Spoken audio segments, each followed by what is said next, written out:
o comentário.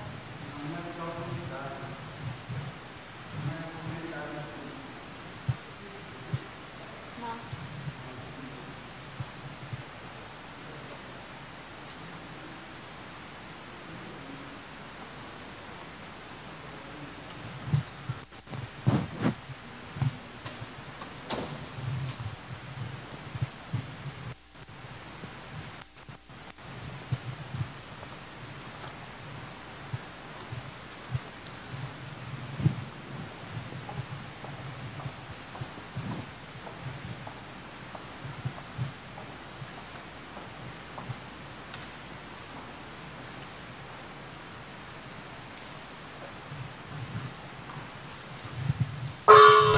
Tertúlia.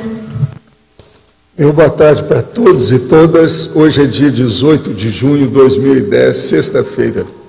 O verbete é o 1602, 4 páginas, 40 logias e 8 máximos.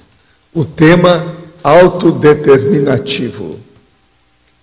Agora, a especialidade é a autodecidologia.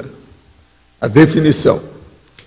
O ato determinativo é a ação pessoal da consigo, exclusivamente para si mesma, em nível de resolução definida e definitiva, sem hesitações nem retorno, demonstrando automaturidade, autocognição, autocritério e autodiscernimento máximos.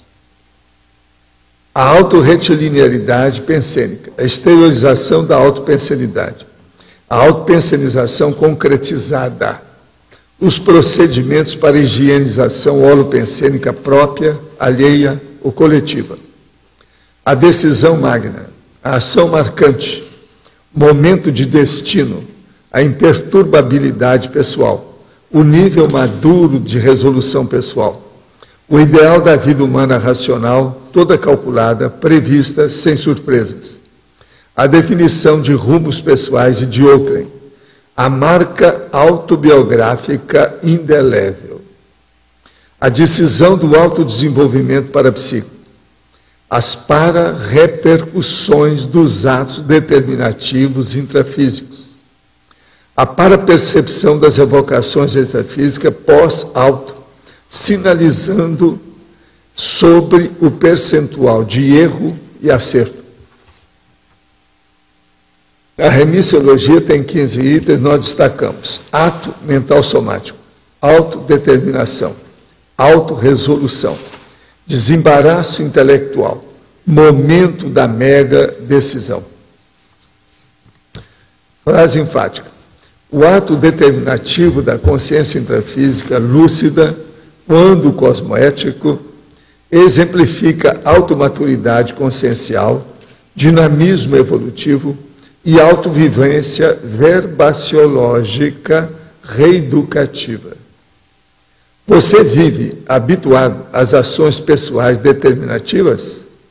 Em quais áreas de manifestações? Agora, pergunta. Venho fazendo EV e obtendo bastante resultado. Uma coisa que venho percebendo é o aumento da minha percepção do mundo onírico. Percebo a entrada e a saída a esse grau de percepção, porém acho que alguns elementos oníricos se misturam à projeção. Como não se atrapalhar com as influências do sonho na tentativa de experiência projetiva?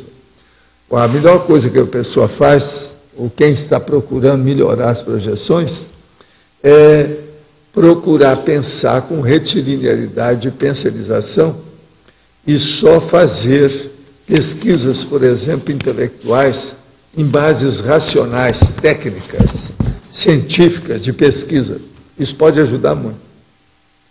Se a população de Conréus da Terra, no ano 2008, vai superar a população dos não Conréus, a democracia será efetiva para os países?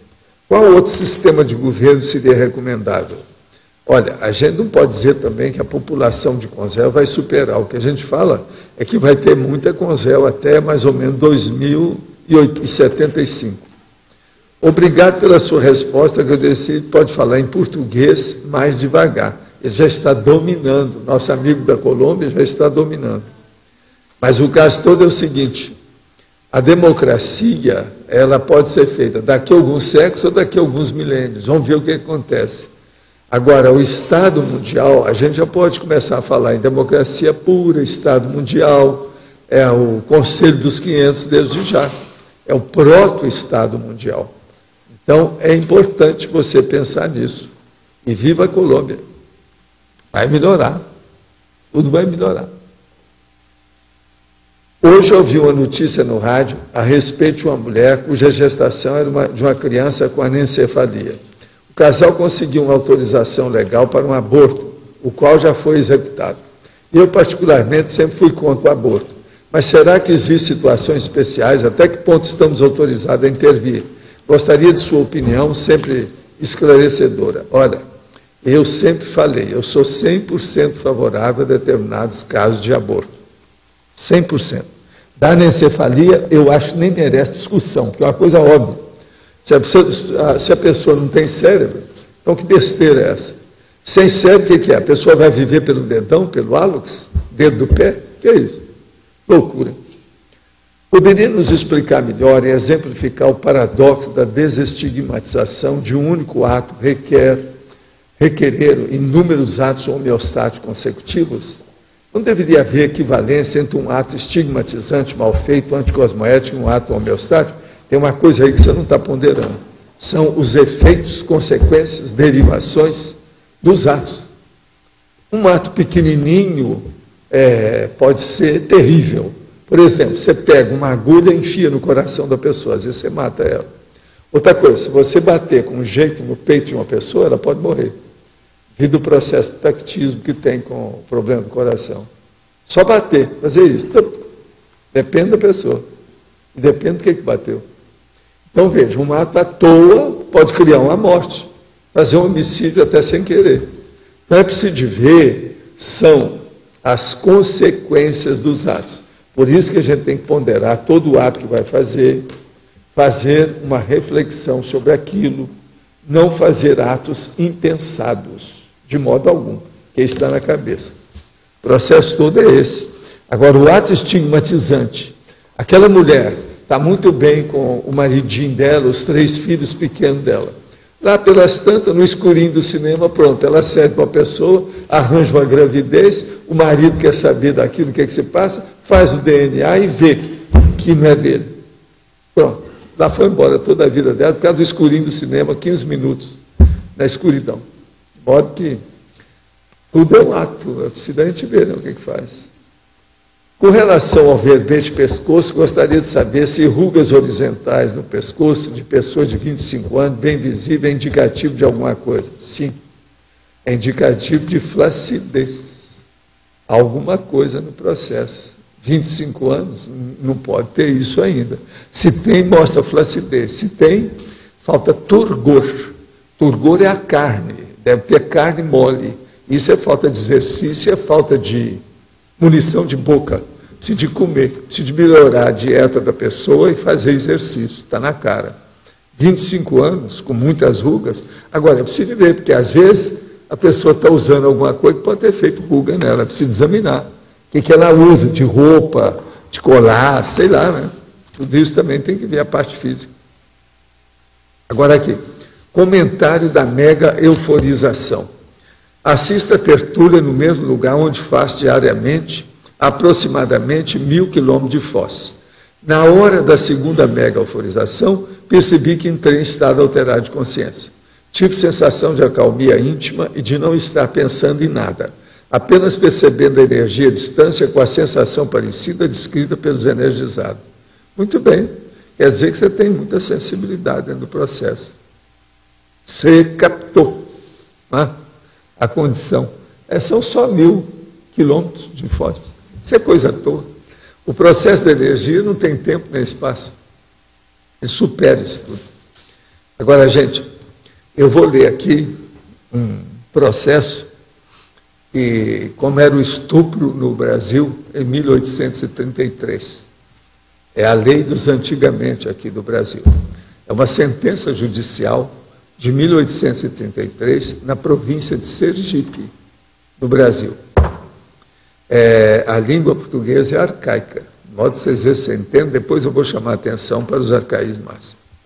Província de Sergipe. O adjunto de promotor público, representante contra o cabra Manuel Duda, porque no dia 11 do mês de Nossa Senhora de Santana, como a mulher do Chico Bento ia para a fonte, já perto dela, o supercitado cabra, que estava em uma moita de mato, saiu dela de supetão e fez proposta à dita mulher, por quem queria uma coisa para a coisa que não se pode trazer a lume.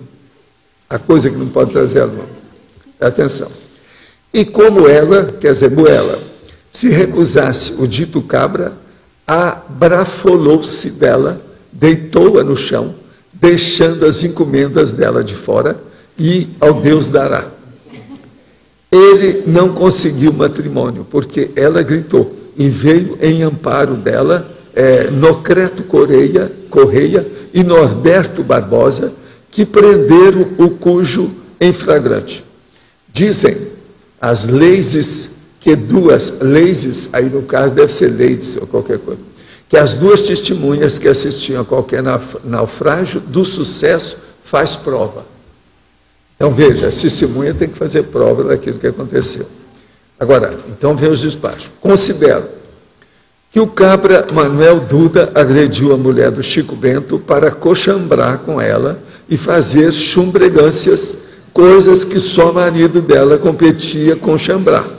Porque, casados pelo regime da Santa Igreja Católica Romana, que o cabra Manuel Duda é um suplicante debochado que nunca soube respeitar as famílias de suas vizinhas, tanto que quis também fazer coxambranas com a Quitéria e a Clarinha, moças donzelas, e que Manuel Duda é um sujeito perigoso e que não tiver uma coisa que atenue a perigança dele, amanhã está metendo medo até nos homens.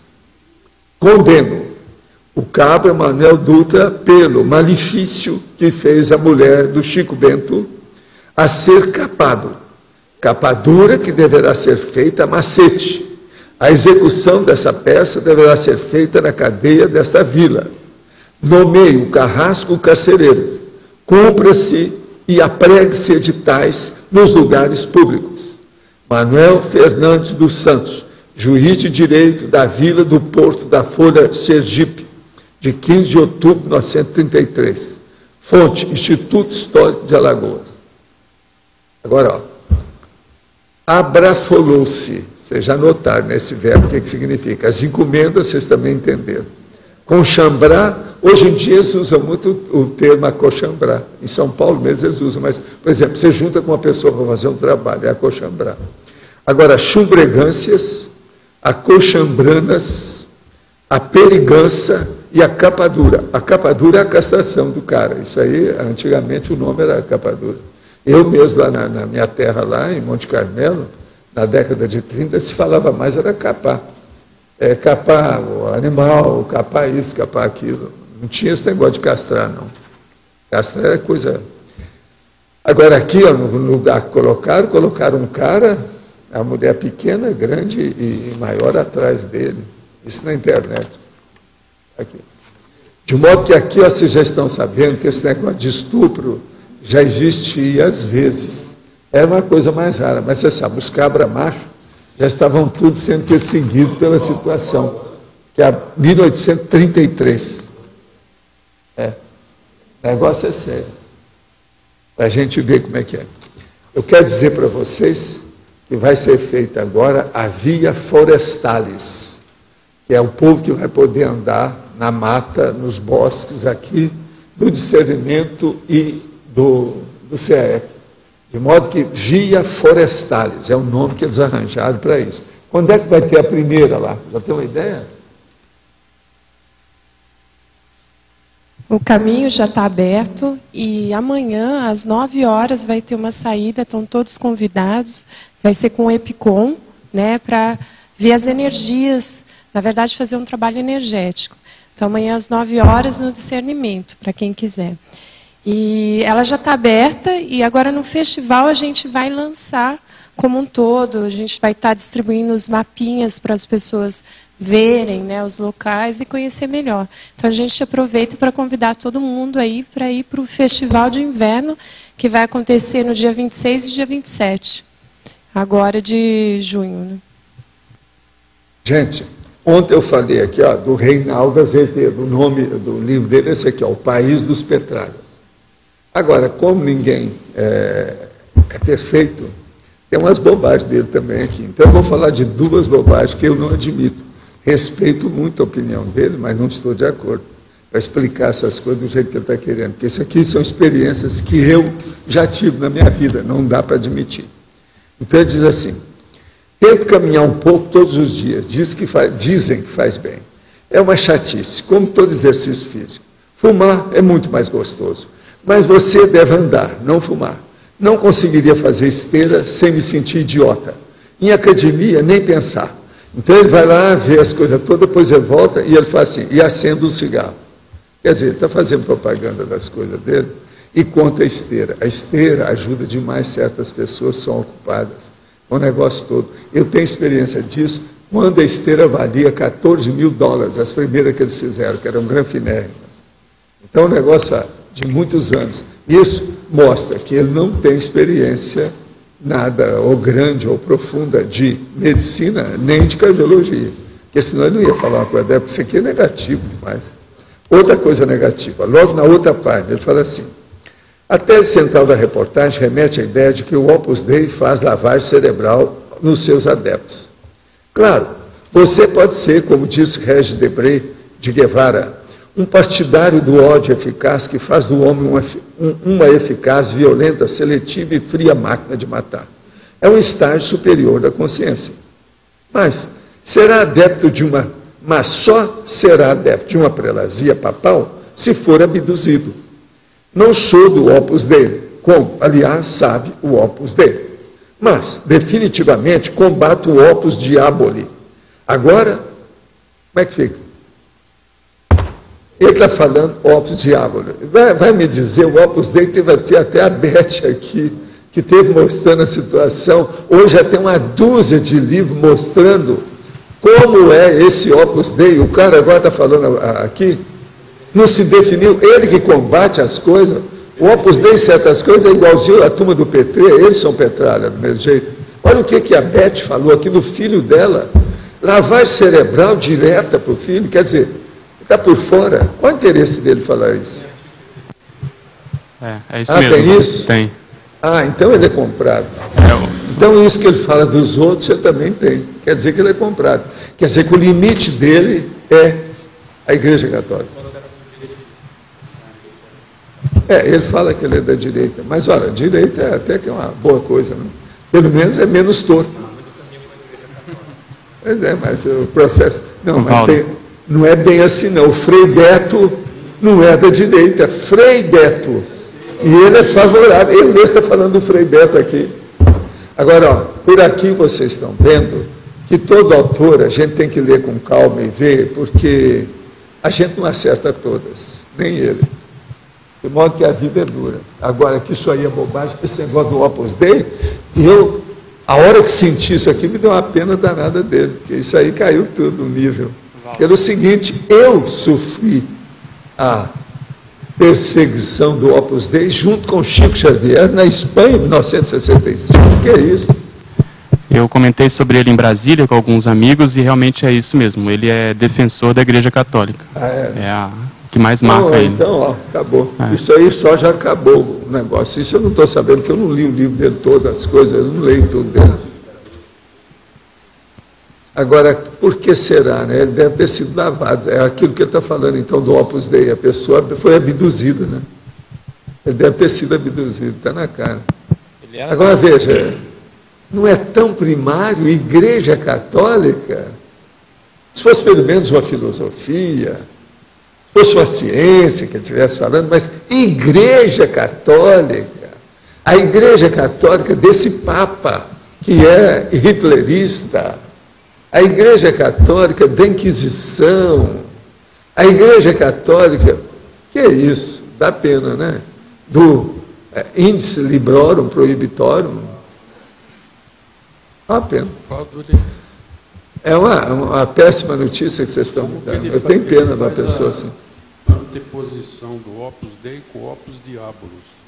Aí... Pois é, mas isso é bom. Esse nome, eu já usei esse nome que ele está usando. Isso aí tem gente que usa esse nome. O Opus Diabolus. E é em vez de ser de Deus, é do diabo, né? E outra coisa, é o que a Beth falou isso. É o Opus Diabolus. A Beth, aquela que esteve aqui. Gente, hoje nós já temos lá embaixo uma dúzia de livros de gente que foi abduzida, que está falando lá, homem e mulher. Que é o Opus Dei, na verdade, seria o Opus Diabolus. Pois é isso que ele está falando, é o Opus Diabolus. E ele está dizendo, ele está defendendo para não ser. Quer dizer, então, tudo que ele falar de igreja católica, você passa por cima. Não vale a pena. É o fanatismo. Fanático. Agora veja, um cara igual o ISS, eu não esperava isso nunca. Deu uma do Heidegger. Vocês estão vendo como é que o negócio de mental soma é terrível. As pessoas se definirem, é muito difícil. Mental soma todo porque ele foi seminarista, alguma coisa assim? Ele deve ter alguma... Foi? Não sei, não, deve ter sido. A gente desconfia sempre, mas nem sempre é. Às vezes foi alguém da família, às vezes é um filho, às vezes é irmã, entende? Às vezes é uma pessoa junto, então ele fica sem jeito de falar.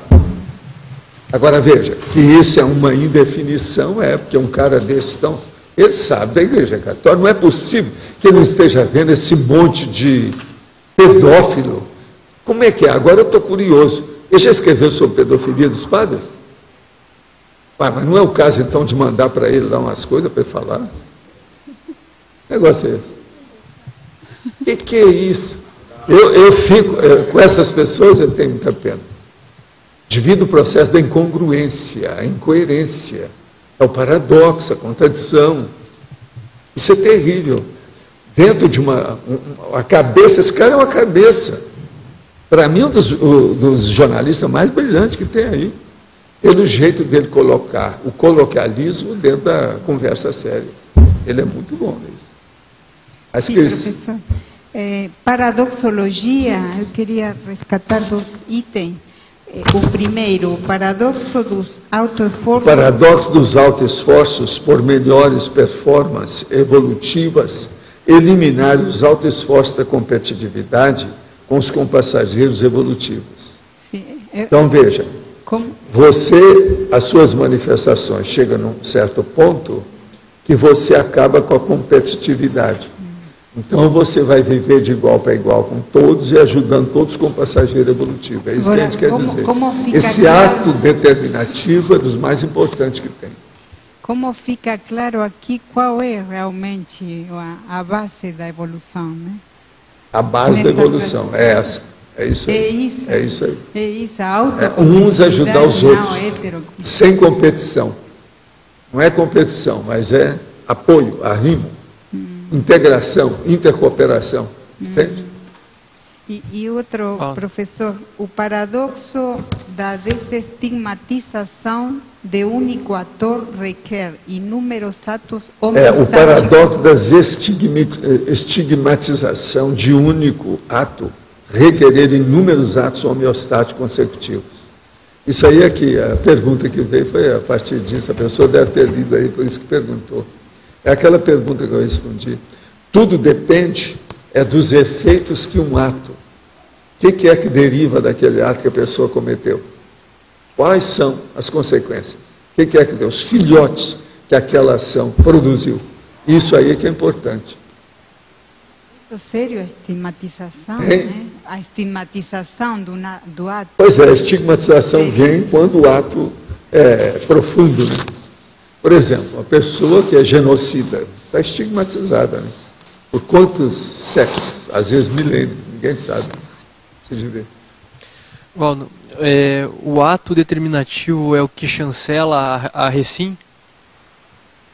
Né? Mais ou menos né? Mas não é só a Recim. O que você considera assim que dá para a gente ter como parâmetro que quando a pessoa liquidou o assunto que ela tinha que reciclar, que diz assim, não, ela... O Reinaldo Azevedo, isso aí, defendendo a Igreja Católica, um cara tão brilhante desse. Falta um ato determinativo nele contra a Igreja Católica. Não. Quando a pessoa... O que determina quando a pessoa estabeleceu a Recim? Essa que é a pergunta. Estabeleceu o quê? A Recim. A reciclagem. A hora que ela começa a reciclar intimamente. Então, mudar as tendências, as intenções, a aplicação da vontade dela para melhor, fazer o CPC, o Código Pessoal de Cosmoética, enfim, ela se equilibrar, né? Se harmonizar. O micro-universo consciencial dela se harmonizar. Tá, e quando que ela liquida com o assunto? Ela não tem que voltar mais a... A hora que ela vira serenona. Não. Não, você está falando liquida. Mas com o assunto que ela... de uma das recicladas, porque ela vai reciclando várias coisas. Pois é, vai aos poucos. Você vê bem, até ela chegar a ser serenona, o que ela tem que fazer? Já pensou? Você tem que ser igual ao Arlindário, depois igual o Laênio Loche, depois igual a Rosa, depois igual o Luiz, e por aí vai. É a vida. Temos que passar e conviver com essa turma toda, de todo nível. Todo mundo é brilhante em algumas coisas. Agora, veja, como eu falei do Reinaldo Azevedo, eu falo para você e falo para todos. Existe um binômio que chama admiração e discordância. É o que eu faço. Reinaldo Azevedo, admiração e discordância. Eu concordo com a opção de coisa, mas isso aí não dá para engolir. Não dá para deglutir, eu não consigo. A mesma coisa somos nós. Depende do que é. Entende? Admiração e discordância. Você tinha falado o Reinaldo de Azevedo, depois você até fez uma conotação lá com o Heidegger. Agora, o que leva uma pessoa, não deixa de ser um intelectual, a dar umas guinadas assim? Paixão. São surtos de paixão que o intelectual ainda tem. Olha só as bobagens, por exemplo, depois da Segunda Guerra Mundial. É só ver aquele povo da França. Lembra daquele livro que eu trouxe aqui falando sobre isso? É terrível. Agora, tem umas pessoas que são mesmo alteradas, né? Aquele nosso amigo que tinha um olho alterado. Sartre. Olha a bobagem dele. Agora, o Heidegger, esse aqui é o duro, o Heidegger. Um dos maiores filósofos mesmo da época. Uma cabeça, aquele cara. Agora, o que se passa? Ele entra no Partido Comunista, no Partido Nazista em 1933 e fica durante o período todo até 1945. E outra coisa, dando a contribuição mensal dele para o partido o tempo todo. Como é que é possível? O que tinha na cabeça? Que cocô que não havia naquela cabeça nesse momento? Cocô. Agora, tem gente lá em Minas Gerais que não chamava que era cocô na cabeça, não. Chamava que era granito. Granito é o cara que é a priorismose, é o teimoso, o stubborn.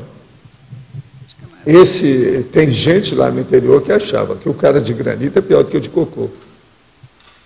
Porque o granito não sai, vira pedra. Quer dizer, vocês sabem que chama fecaloma, né? Os caras vinham me falar isso para mim, eu falei assim, olha, o nome disso é fecaloma na cabeça. Fecaloma é o tumor de fezes na cabeça da pessoa. Vocês me perdoam estar falando escatologia aqui hoje, mas vocês sabem, é a vida, né? Isso todo mundo é gente humana, homem e mulher. Isso tudo faz parte da nossa vida. Acabar com a matéria gasta é uma das primeiras coisas de melhoria da vida. Uma pessoa que ficar com constipação intestinal, tudo nela piora. E depois aquilo reflete na pele. Tem pessoa que vem falar comigo e eu olho para ela e falo assim, você passa 2, 3 dias sem ir ao troninho. Eu falo assim, como é que você sabe? Só de olhar para a pessoa a gente sabe. Vai falar. A questão marxista, eles falam da França, o Brasil também, existem muitos filósofos marxistas. Tanto na França, o Brasil também está recheado. Tá, todo lado. Intelectuais também é uma distorção. Agora, o problema é ter saído disso logo. Eu fico pensando, por exemplo, no processo de recusa. Eles quiseram que eu entrasse no Partido Comunista, vieram me convidar. Quando eu tinha mais ou menos 17 para 18 anos. Eu recusei na hora. Aí me deram os jornais da época, tinha, entende, aquele Voz Operária e tal. E toda vez que eu ia lá no Mercadão de Uberaba, o povo vinha conversar comigo, que eles gostavam muito de mim.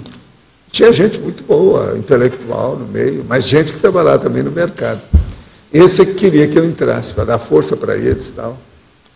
Eles viam que eu só fazia assistência, minha coisa toda, meu trabalho e tal. Eu falei assim, ó, você é do Partido Comunista, querendo ou não, você é um cara comunista de nascença. Eu falei assim, e daí? Eu não vou entrar nesse negócio de vocês, que isso aí, eu sou contra essa história, já estive estudando essa coisa toda, esse negócio não dá. O Trotsky era uma grande cabeça, mataram o cara, mas ele também tinha umas bobagens no meio. Esse negócio entrou com revolução, não dá. Eu não entro nessa. Não dá. Agora é uma desfiz. Agora, como é que esses caras entraram? Eu que era boboca, já sabia disso e recusei. Por que eles entraram? Eu não sou mais inteligente que eles. E outra coisa, eu era rapazinho. Mas tudo é problema de ponderar, ver o que é que tem. Faltou ponderação, comedimento. Todas as bobagens do Stalin, depois de seus filhotes, que em certo sentido foi pior, economicamente eles foram Aqui, ó, piores do que o nazismo. Só para você ter uma ideia, havia um dos meus amigos que falou para mim assim, Valdo, você devia de entrar, porque você vai ter mais recursos para você comprar os livros que você está querendo. Através dessa turma, aí você vai conseguir isso tudo. Eu falei assim, não, isso não é correto, não. Isso aí é desonesto. Essa desonestidade, esse nível de desonestidade eu não tenho. Que é isso? Não está correto. Mas muita gente fazia isso. Sabe, quem estava no partido para melhorar a vida social. Tinha muita gente assim. E o Stalin fez pior que ele assassinou um monte de... Sei, mas o Stalin o Stalin é o pior de todos, desse povo todo. Até dos esquerdistas é o pior de todos eles. Esquerdista, hein, que eu estou falando. O ato determinativo pode ser uma omissão superavitária também, né? Pode. Entra aí, né? Eu estive olhando aqui, estava fazendo uma listagem de tudo que eu recusei na minha vida. Eu vou fazer uma listagem disso. Você falou? Tem coisa do Arco da Velha. Esse aí que eu falei é um deles. Isso que eu lembrei. Mas tem mais. Tem coisa séria. Eu preciso até de lembrar que são tantas as coisas. Agora, lá pelas tantas, quando eu fiquei mais conhecido, os convites choviam, né? Aí é a pior. Teve a questão de Hollywood, né? Os 3, 4 troços todos, negócio sério. A clínica O negócio, por exemplo, de eu morar nos Estados Unidos, né, ficar por lá para fazer pesquisa com eles, eu recusei. Aqueles hospitais. Mas aí eu já estava já maduro, estava com 34 anos nessa ocasião. Aquele industrial espírita. É, o Canuto Abreu, lá em São Paulo. Outra coisa, o Jerônimo Candinho, lá com Palmelo. O Arigó com a cidade. Você está entendendo? Tem um monte de coisa. Agora, então, você veja, aquilo que eu falo, a vida humana, o valor da sua vida, não é só aquilo que você construiu, mas também aquilo que você deixou, que você recusou, que você não participou. Isso é uma das coisas mais inteligentes que pode ter na vida de uma pessoa. Aquilo que você não participou. É igualzinho eu agora, quando dei o conta aí dos meus amigos lá, sobre o caso da enciclopédia. Entende? Eu não quero me amordaçar para não poder falar as coisas do governo, sendo que eu estou vendo que tem coisa errada. Eu não posso participar disso. Agora, eles, até um certo ponto, se eu entrar, eles vão falar que eu fui comprado. Não dá, né? Então, eu falei assim, se alguns quiserem ajudar espontaneamente, por indústria, um processo particular, privativo, tudo bem. Mas do governo, não dá. Não dá mesmo. Cada um faz o que pode para ficar com a sua consciência tranquila. Isso é o jeito que eu faço para ficar com a minha tranquila. Agora, isso aí é o típico exemplo do preço da liberdade, né, Valdo? É, o preço da liberdade e o preço da PROEX. Esse é o preço da PROEX.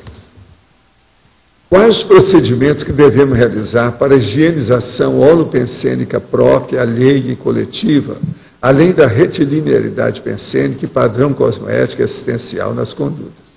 Olha, se você analisar e fizer e cumprir tudo isso que você acabou de falar, você está com tudo. Para conversar é por aí, tudo isso que você falou, é o que eu vivo falando aqui. Mais do que isso, tem uma coisa que você pode melhorar mais rápido. Torne-se serenão o mais depressa possível. É isso. O domínio em alto nível do estado vibracional necessariamente desenvolve outros aspectos do parapsiquismo, como clarividência, sinalética, ou não podemos fazer essa relação direta. Você não pode fazer pelo seguinte: uma pessoa vai desenvolver o estado vibracional. Para quê? Precisa saber, ela está aplicando as energias em quê? Então ela pode desenvolver e bancar a assediadora. Vamos devagar com a dor. Não é assim não. Esse santo aí é totalmente de argila. O que acontece com a consciência quando ela precisa estar acoplada ao tenepsista, após ser assistida pelo mesmo, quando a consciência faz sexo? Não, não existe isso. Isso é assédio, não tem nada a ver. E se aquela consciência acoplada fosse um depravado sexual, isso não acarretaria problema? Não, isso não existe. Isso que você está falando é assédio. Assédio não é tenepes. Tenepes não tem assédio.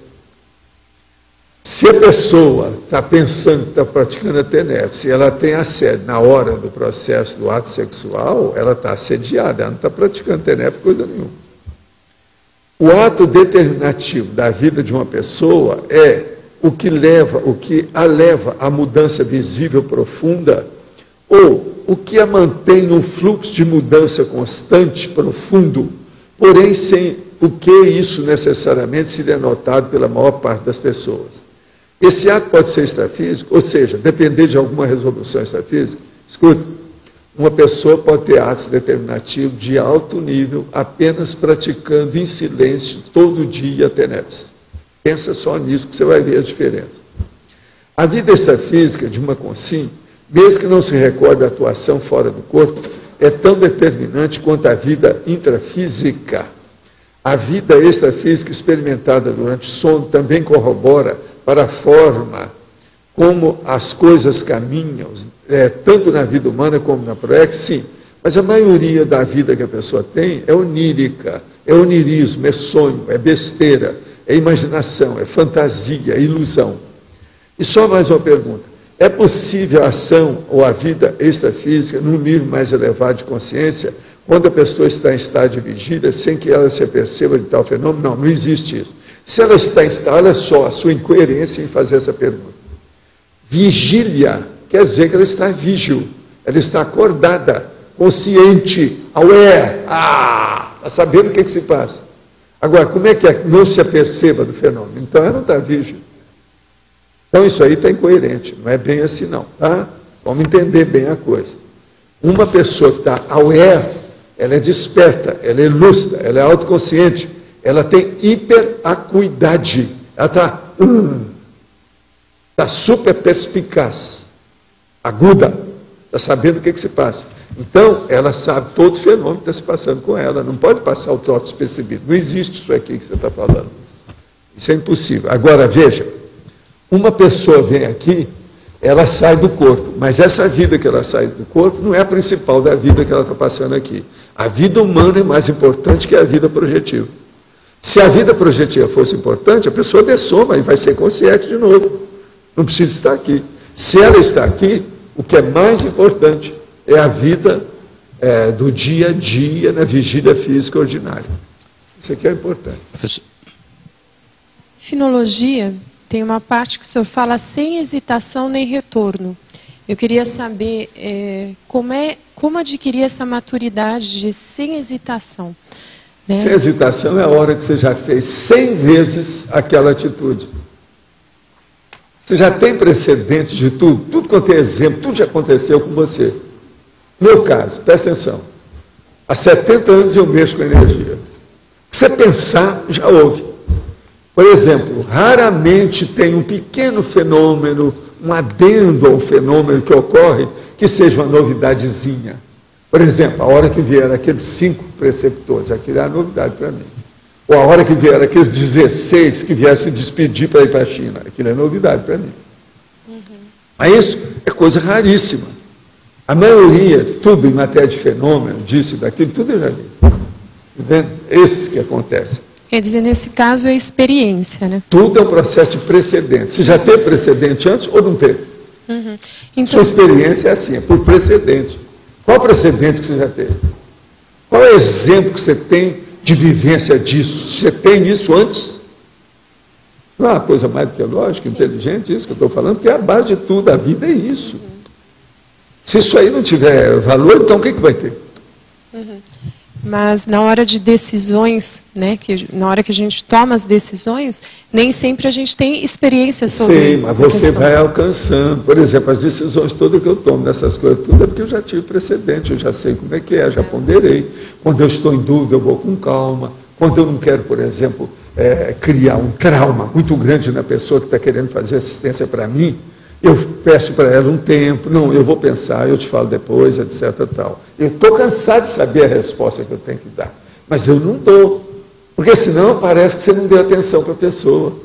Aí passa 3, 4 dias, uma semana, eu telefono para a pessoa, eu falo com ela, eu dou um jeito.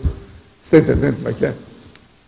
É igual esse caso da enciclopédia, eu falei com calma, conversei com algumas pessoas, vi como é que era, depois tomei atitude.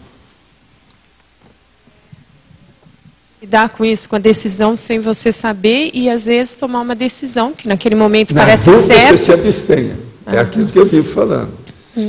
Não pode tomar uma atitude sem saber. Isso. E a decisofobia? Toda atitude você tem que saber. Os 2 pés em cima da rocha e o mental soma no colo. Essa que é a atitude correta. Mas nem sempre a gente tem ali a certeza. A gente vai ter que tomar uma decisão e essa decisão não vai se você empurrada no canto para fazer o negócio, no tapa. Ah, não, isso é uma coisa. Não, mas... Abençoa todo mundo, fica no outro. Eles dão 2 opções, você arranja uma terceira, não? Eu não quero nenhuma nem outra, eu vou pensar, me perdoa. Me inclua fora dessa. Acabou, você sai fora. Me inclua fora dessa. É uma das coisas que eu mais falo na minha vida. Tudo quanto é lado. Agora, atualmente é muito chato certas coisas de falar, que eu não posso estar falando me inclua fora dessa. A pessoa vem, às vezes, com a comida que eu não posso comer por causa da minha dieta. Então, eu tenho que agradecer que muito outras pessoas comem. Né? Não é assim? O Pedro não está aí mais. Pedro, de vez em quando, me ajuda. Está entendendo? E essa eu não posso. Você tem que ir com calma. Então, veja, me inclua fora dessa. Agora, eu não posso estar explicando todo dia minha dieta, como é que é, né? Como é que eu faço? A vida é dura. O senhor pode comentar, então, na crescendologia? Sim. O crescendo, o penúltimo crescendo holomaturológico. Culpa, responsabilidade. O problema todo é o crescendo. Quando a pessoa tem uma culpa grandona, aquilo então tem que levar para a maturidade dela. Então, ela tem que pensar muito qual que é a responsabilidade dela. Isso é que é a holomaturologia. Ela vai aumentar a maturidade dela, através disso. Pela culpa, ela vê a responsabilidade. Não, eu estou com culpa nisso, eu posso descontar essa situação. Vamos fazer aqui um equilíbrio, um contrabalanço dos meus atos. Eu vou consertar isso da seguinte maneira. É o lado da responsabilidade daquilo, por causa da culpa. Agora, ficar cultivando a culpa sem fazer nada, de braço cruzado, é burrice. Se a pessoa já sabe, o ideal é ela refazer, retificar, restaurar o processo. A vida é isso. Sempre vai ter que ter um res alguma coisa. É o resultado do res. Você está entendendo? Professor. É o res. Por quê? Nós estamos trabalhando com réu. São res. Tudo é res. Aqui. Sim.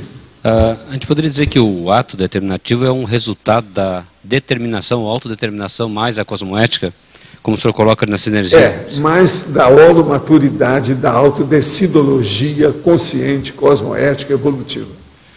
Então, é o resultado da maturidade consciencial, é o resultado desse nível de maturidade consciencial. No seu caso, a determinação ou a sua característica de determinação, ela ajudou bastante nesse processo evolutivo. Eu quebrei minha cara também, eu errei em algumas coisas, um troço ou outro. Você vai retificando com o tempo. Agora, errei com determinação. Eu estava convicto que aquilo era o melhor naquele momento evolutivo. Então, isso tudo tem desconto, tem atenuantes. Nesse caso, avaliando a sua real intenção, o seu objetivo final, a condução das coisas. O senhor sempre olhando o processo de você fazer a intercooperação, a interassistencialidade, sempre melhorando o processo humano ou do humanismo da interassistencialidade. Esse aqui é o melhor caminho. E a melhor maneira de fazer isso é tirando o egão fora e pensando no objetivo o final. ego tem que ser esquecido. Você tem que pensar no grupo evolutivo. Eu já não penso mais em clã, mas veja, o clã que eu penso é mais sério do que o clã real, que é o grupo evolutivo. Quando a pessoa vem com muita coisa do clã dela, da dinastia, sabe como é que é? Genealogia, heráldica, e aquele negócio de seita, isso e aquilo, fala assim, olha, pensa no seu grupo evolutivo. Você vai ficar nesse grupo aí tão atrasado que você está nele, dá um jeito nisso. Perdão, dá um jeito nisso, para com essa história. Pense no seu grupo evolutivo, seu grupo karma. Nesse caso, a autoestima, ela é essencial. Essa segurança íntima, ela é essencial para poder chegar no ato determinativo. Eu acho que o problema todo aí, Adélio, é da pessoa ponderar através de muita reflexão para ela ter os pensamentos mais avançadinhos.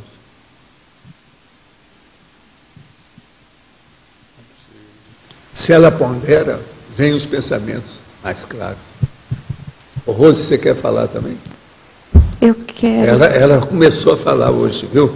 Vamos todos aí observar que a Rose vai falar.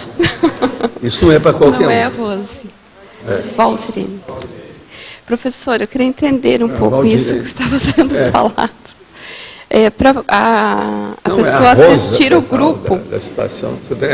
Sabe por quê? Desde ontem eu vi que ela ficou toda assim, você parecia que estava com a coroa daquelas lá do Hawaii. Parecia uma rosa. Professora, eu quero entender como que funciona a assistência ao grupo, seja familiar ou grupo religioso. Quando a consciência pensa mais no grupo evolutivo, na Thalia, se ela consegue assistir mais esse grupo, como que funciona? Não, o caso todo é o seguinte, se você está com o seu grupo evolutivo, toda a brasa que você puxar para a sua sardinha vai ajudar muita gente. Porque é o grupo positivo do seu nível. Agora, se você ficar com outro que estão fazendo a lavagem cerebral de você, estão fazendo isso e aquilo, você está para baixo, há uma regressão. O seu grupo, a tendência é de evoluir. O caminho é esse. Por quê? Toda proex que a pessoa vem fazer tem relação com o Max Proex, de algum modo, direto ou indiretamente. Uma programação existencial sua tem relação com esse grupo todo que tem aqui. Não tem saída. Então, conosco, o negócio do grupo ainda é mais sério ainda, devido ao curso intermissivo, essa coisa toda. Por que é que eu falo tanto em Cognópolis, tudo? Os caras podem ver essas coisas, e aqueles que sejam mais afoitos, eles vão falar assim, esse cara, ele é muito do clã dele, só pensa nas coisas do povo dele. Eles não viram por que é que eu falo nessas coisas. O que é a CCCCI, a radicação vitalícia, a residência progestiogênica. Tudo é um problema da pessoa, ela ficar mais forte e ela fortalecer os compassageiros evolutivos dela ao mesmo tempo. É muito diferente de clã. Eu já combato o tempo todo o processo de feudalismo, de monarquia. Não pode ter dinastia nisso. Agora, é lógico. Você vai trabalhar com equipe. Quem é que você tem que dar mais valor para o povo todo com quem você trabalha? Os componentes da sua equipe. Não é óbvio? Isso é óbvio. Agora, o problema todo nosso é um só. É saber escolher a qualidade da equipe. Por isso que o negócio é sério. Agora, conosco, nós estamos sabendo escolher a qualidade da equipe, que é uma equipe evolutiva. Equipe do curso intermissivo. Você entendeu? E conta, você está passando bem de ontem para hoje, tá? Tudo bem? Eles deram uma geral nela mesmo ontem. O negócio saiu pétala por tudo quanto é o lado.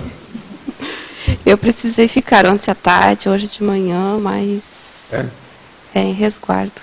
Mas está tudo bem, né? Estou bem. Não, alguma coisa aconteceu com ela, porque ela está falando. Isso é impressionante. Olha, bem-vinda a essa Assembleia. A sua voz repercutiu de uma maneira ressoante, uma beleza. Pode falar, sim. Mas o que você queria? Na parafatologia, a parapercepção das evocações extrafísicas pós-ato, sinalizando sobre o percentual de erro e acerto. Quer dizer assim, se você vai, toma uma decisão, e à medida que essa decisão foi tomada, vai vir a evocação de consciências relacionadas àquilo, é isso? É. E aí Tudo você que a gente faz tem isso. Tudo que a gente faz uma evocação, direta ou indireta, consciente ou inconsciente. Sempre tem. Não tem saída. Entende? Sempre tem. Agora, precisa da gente escolher a qualificação das coisas, né? O que a gente pretende, qual o objetivo. Isso é importante.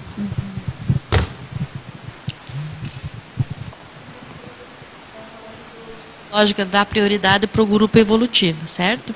E daí quando esse grupo, você, né, faz a priorização pelo grupo, mas você precisa assistir aqueles outros que estão em volta, no caso. Não, assim. você dá atenção para o grupo, porque esse grupo está fazendo assistência. Escuta só. O povo sempre me perguntou, quem é que é o seu maior amigo ou amiga que você tem na sua evolução? Eu falei, seu transmentor. Quem é esse cara? Não, ele é um evoluciólogo. E aí mas... eu acho que tem... Eu estou respondendo tudo que ela está perguntando. O evoluciólogo ajuda a evolução de todo mundo. É o cara que eu prezo mais dentro das minhas coisas, que escuto mais, que sigo as coisas, porque ele entende tudo. Das minhas coisas também, muito mais do que eu. Então, veja, a hora que eu dou atenção para ele, eu estou ajudando todo mundo que está comigo. Você está entendendo como é que é? Por causa do que eu fui conversar com o senhor de manhã. Uma coisa é você dar valor para o cara que é feudal. Isso é uma coisa, um monarca. Mas você precisa fazer assistência para aquele outro. Outra coisa é você dar atenção para um evoluciólogo, bola. Isso é outra coisa. Não dá para comparar, a diferença é imensa. Mas a minha dúvida às vezes é com relação à assistência, mas que você precisa daí não, ser assistência. Você. Por exemplo, aqui, ó, você pode confiar no Arlindário, no Laílio Loche, na Rosa, no Luiz, no outro Luiz, tá? Aí no outro Luiz aqui, está cheio de Luiz aqui, são todas luzes. Só aqui tem 3, né? Capaz de ter mais aí. Porque às vezes eu fico pensando nesse sentido assim.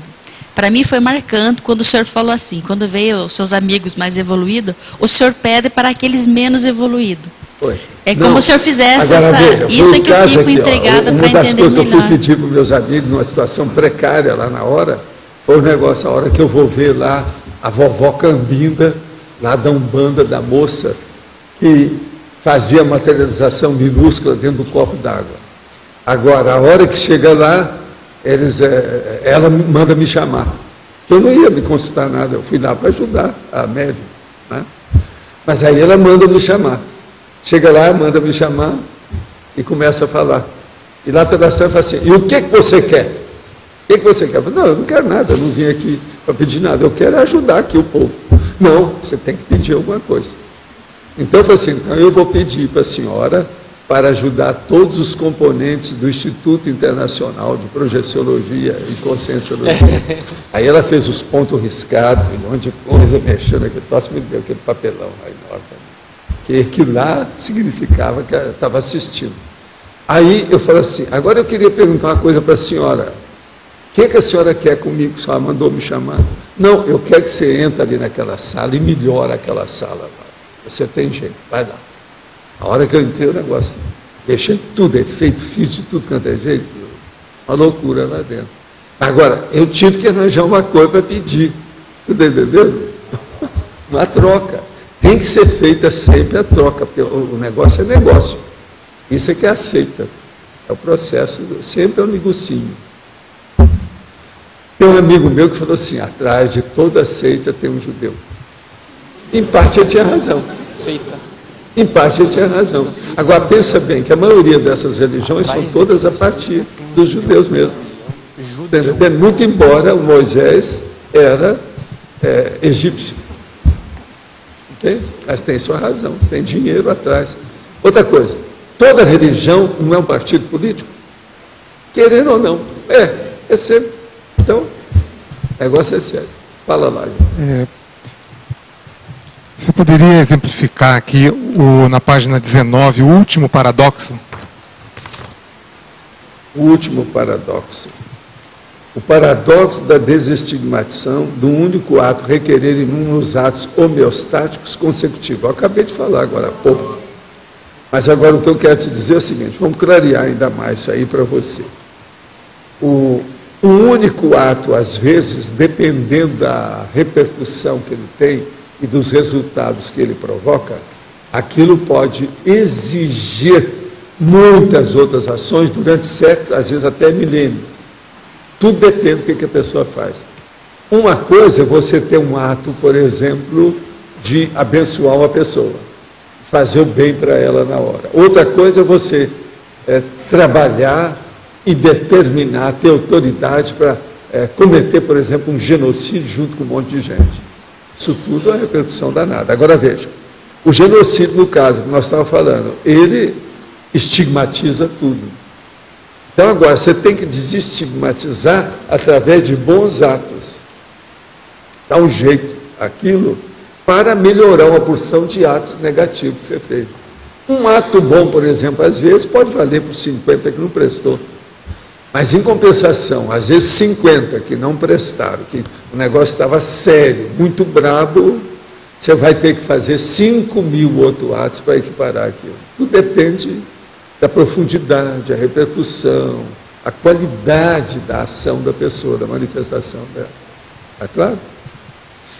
Walter, você comentou que quando você tinha 14 anos, mais ou menos, você não tinha certas manobras que você não dominava ainda bem de energia.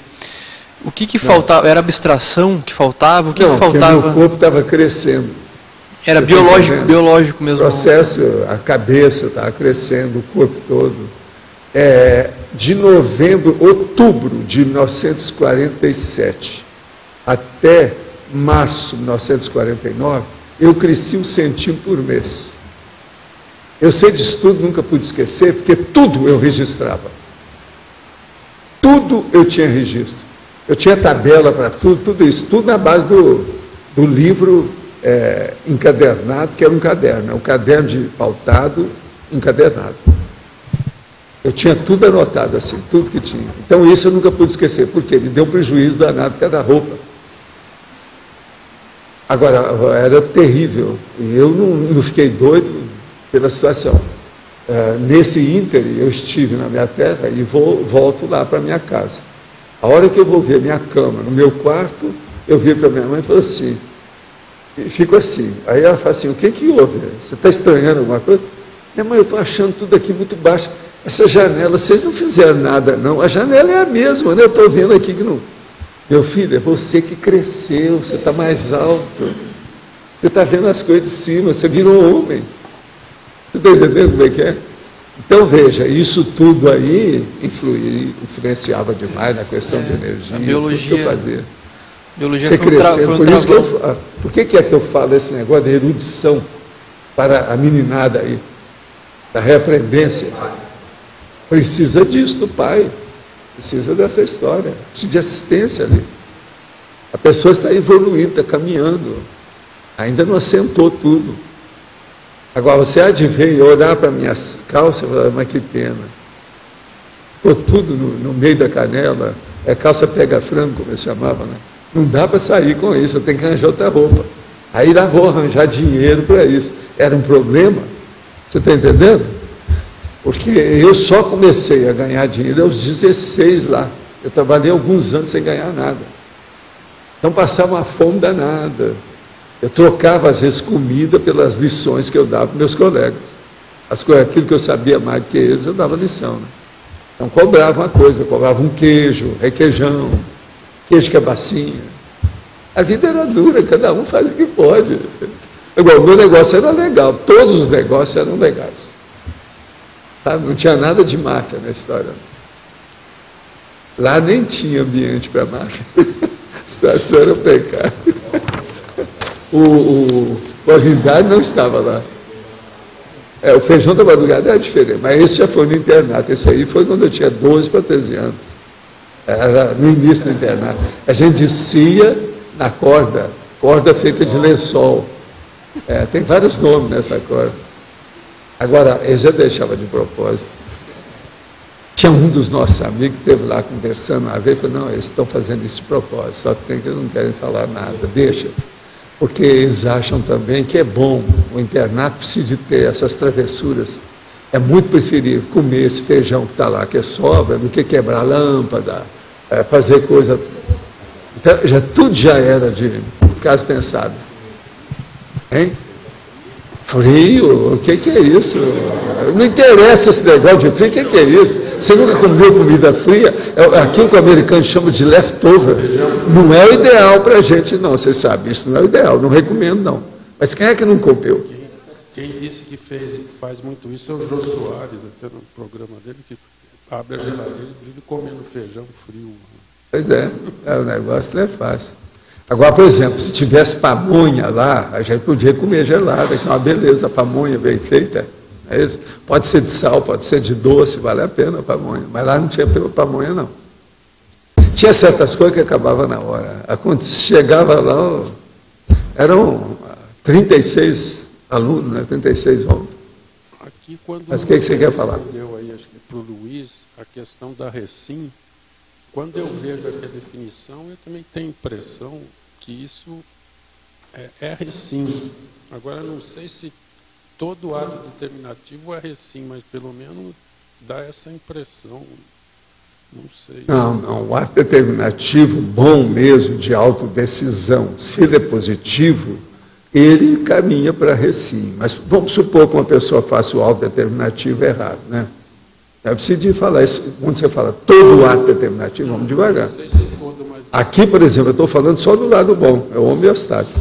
Ou ele é o início para se fazer, ele tem a ver com a Recim, não sei. Parece. Ou ele, quando ele é executado, é que ele talvez vire Recim, não sei. Preciso de ver, né, a qualificação, a intencionalidade. Na fatologia, o último da fatologia fala a marca autobiográfica. Uma das coisas mais sérias que tem nesse verbete é isso aqui, a marca autobiográfica indelével. Que é essa que fica, está marcada para você. Uma outra coisa muito séria foi que eu li aqui, ó, as para-repercussões dos atos determinativos intrafísicos. São duas coisas seríssimas que eu estou falando aqui. Mas essa marca autobiográfica dá a impressão que é o máximo do ato determinativo. Sim, então, é aquilo bom, aquilo que você não vai esquecer, o que vai te ajudar para as próximas vidas. Pensa nisso. É o ato determinativo. Agora aqui. Hoje a imprensa informa sobre a dessoma do escritor português Saramago. Pode comentar sobre suas gestações conscienciais? Olha aqui. O homem foi o primeiro da língua portuguesa que recebeu o prêmio Nobel, né, de literatura, né? Que eu sei isso. Eu não leio muitas coisas dele, porque ele era muito comunista, muito cheio de coisa, não é isso? Tinha umas bobagens grandes, nunca me interessei muito por ele. Hein? No final, é quando está para morrer, é isso? Sei. Ele aí eu não tenho, ó, para a pessoa que está perguntando, eu não tenho muita coisa para falar. De qualquer maneira, esse homem tinha valor, porque ele arranjou primeiro o Nobel de Literatura para a língua portuguesa, né? Ele deve ter valor. Agora, eu não posso falar muito, porque eu nunca li muita coisa dele, não. As coisas não me atraem, porque a maioria é só literatura, não é isso? E literatura, eu via as declarações dele, aqueles negócios todos, tudo ainda tinha muita conotação de vermelho com melancia. Então, em tecnologia, a técnica da checagem pré-atuação da intencionalidade pessoal pode ilustrar? O caso é o seguinte, checagem da pré-atuação da intencionalidade. Como é que você, por exemplo, você deve pensar bastante teoricamente o que você pretende na vida. Porque na hora que chegar a oportunidade de você fazer um ato, executar uma manifestação, você já sabe para que lado você vai pender. Então, a checagem da pré-atuação da intencionalidade pessoal. É isso aqui que a gente quer chamar a atenção aqui na tecnologia. Então, a técnica da checagem pré-atuação da intencionalidade pessoal. Olha bem você pensar como é que vai. Você vai numa reunião, ali pode ter várias deliberações. Você já deve pensar desde já, se você pode, saber qual a deliberação que você vai pender. Qual que seria melhor? para você não ser pego de surpresa numa hora desagradável. O senhor pode comentar em parafatologia, segunda linha de baixo para cima. É isso aqui, ó, as pararepercussões dos atos determinativos intrafísicos. A parapercepção das evocações extrafísicas pós-ato, sinalizando sobre o percentual de erro e acerto. É que nós já falamos aqui também antes. O caso todo é o seguinte: há muita repercussão extrafísica dos atos determinativos da nossa vida. Então, isso vai repercutir nas pessoas com quem nós já vivemos e aquelas com quem nós vamos viver, porque isso vai compor a nossa ficha evolutiva. Essa ficha evolutiva é que vai decidir ou determinar quais vão ser os compassageiros evolutivos que nós vamos ter na próxima vida, por exemplo. Então, isso repercute nessas consciências todas. Agora, para a percepção das evocações extrafísicas, pós-ato sinalizando sobre o percentual de erro e acerto.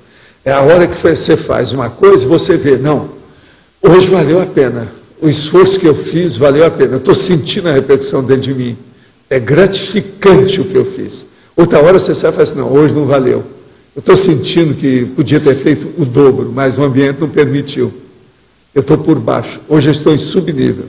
Pode olhar que as coisas que vocês fazem, tem tertúlias aqui que eu saio com 200% favorável. Tem outras que eu saio com 5% de resultado. Eu sei perfeitamente pelo jeito das energias, a situação toda que tem.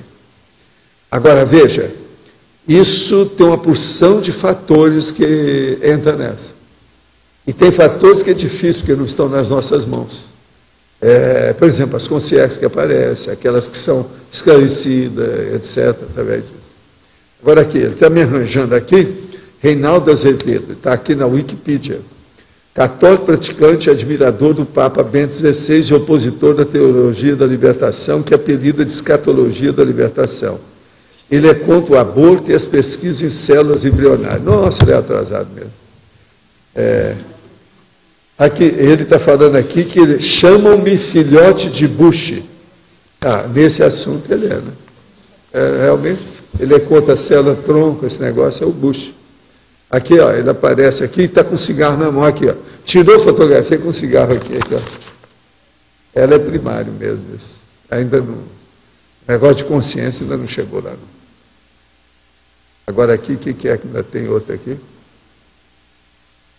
Aqui, ó, uma pessoa que escreveu. Que bom que o professor se tocou do erro que está cometendo ao fazer elogio irrestrito ao jornal. Não estava fazendo elogio irrestrito. Quem é que fez? Eu não fiz. Eu já fiz do elogio restrito, aqui eu acho que é só o transmissor, e olha lá. Da revista Veja, Reinaldo Azevedo. Além de defender a Igreja Católica, ele torceu para que Obama perdesse as eleições. Para Azevedo, a linha Bush-belicista deveria ser continuada. Princípio da descrença sempre, principalmente com a imprensa. Muito obrigado pela sua orientação. Eu vou fazer força agora em diante para entrar. De qualquer maneira, nós estamos sabendo como é que é. Porque eu comecei a ler o livro, porque eu ainda não tinha lido esse livro dos Petralha, eu sabia dele. O Pedro que me deu lá, falou assim, olha, é bom você ler, dá uma olhada dela. Então, eu comecei a ler alguma coisa. Aí, cheguei nessas 2 páginas. É terrível, né? Eu vou lendo. Se eu tivesse passado, ainda teria, mas não deu. A hora que eu vi essas bobagens, não dá, né? Parece que eu sou levado para ler as besteiras. É como se tivesse colocado um livro ali para eu ler. Não dá, né?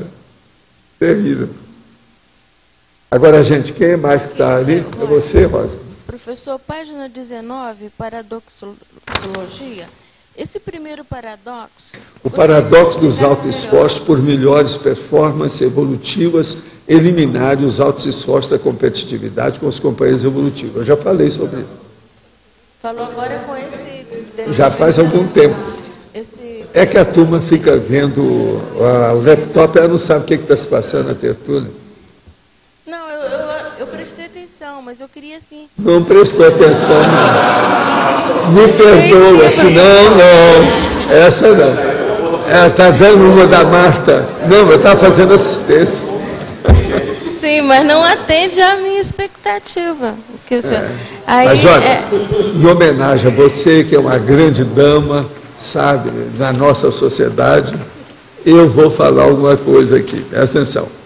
O paradoxo dos altos esforços por melhores performance evolutiva, quer dizer, você tem melhores performances. Aquilo, então, elimina os altos esforços de competitividade, quer dizer, você deixa de ser competitiva com os companheiros, com passageiros evolutivos. Em vez de você ser competitiva, você vai ser intercompreensiva, companheira, você está entendendo? Trabalhar junto, ombro no ombro, mão na mão. Então a coisa muda toda. E isso aí afeta demais os atos determinativos da pessoa. Entende? É aquilo que eu estava falando do processo do grupo evolutivo. Como é que é? Então, esse paradoxo aí é um paradoxo. Está entendendo? Até um certo ponto. Agora, eles eliminam os altos esforços da competitividade. Quer dizer, muito esforço que a pessoa está fazendo, se ela pensar um pouco, ela faz alguns atos melhores que superam, sobrepujam, ultrapassam o valor daquilo, todo aquele esforço que ela está fazendo. Então, por menos esforço, ela vai ter mais resultado evolutivo. Então, no caso, a exemplologia, no caso dela, vai fazer até que esses compassageiros evolutivos possam ser atraídos através da exemplologia dela, no caso. Ela não pensa nesse negócio de atração. As pessoas já existem, a coisa está aí. E isso é espontâneo. Os afins se atraem. Ela não precisa de fazer aliciamento de ninguém. Os atos seus fazem a evocação das pessoas. As pessoas aparecem. Entende? Tá bom, obrigado. Waldo aqui. A página 19, aí em trinomiologia. O trinômio de decidologia, de finologia e de determinologia. A decidologia é a decisão. Agora, a decisão, então, você chega e fica procurando decidir. Você ainda não definiu. Então, você vai procurar fazer a definição. Não, eu defini por isso. A hora que você definiu, você chegou, então, da decisão real. Aí você vai determinar. Essa determinação, você vai determinar o que você vai fazer, quais são os seus próximos passos. Às vezes você vai até deliberar alguma coisa para outras pessoas que estão ajudando você. Isso tudo é da determinação. Então veja, esse ato, veja bem, determinativo, da determinação, ele exige vontade, exige estudo para você definir as coisas, exige estudo para você decidir o que você quer, exige uma intenção adequada até você chegar na determinologia. Aí você vai deliberar. É a hora de despachar, fazer o despacho. Despacho que eu estou fazendo, quer dizer, despacho do executivo, despacho do juiz, o despacho da autoridade. Você está entendendo? Aquilo que é, não, vamos fazer isso, isso, isso, isso. Os próximos passos são esses. Acabou. Entendeu? Então, isso é um trinômio. Agora, esse trinômio, às vezes, ele pode ser um polinômio, às vezes tem mais coisa que entra aqui. Não é só isso, por causa da intencionologia, a vontade, a voliciologia. E eu tenho outros lugares que eu falo em polinômio também. Sim, eu lembro. Sim. Tá? Obrigado. Professor, eu queria fazer uma pergunta, foge um pouco do tema. A fase da recomposição, né, ela aparece também na técnica da INVEX? A técnica de quê? A pessoa que aplica a técnica da INVEX, o inversor. Sim. O que tem? Ele pode vivenciar também a fase da recomposição ou não? Olha, em qualquer condição que o cara esteja, ou a mulher, um moço ou um rapaz, se ele produziu alguma ação negativa, ele vai ter que recompor aquilo. Não interessa se ele fala que é da INVEX ou não. O modo que examina é qual é a qualificação da manifestação da pessoa, o ato dela.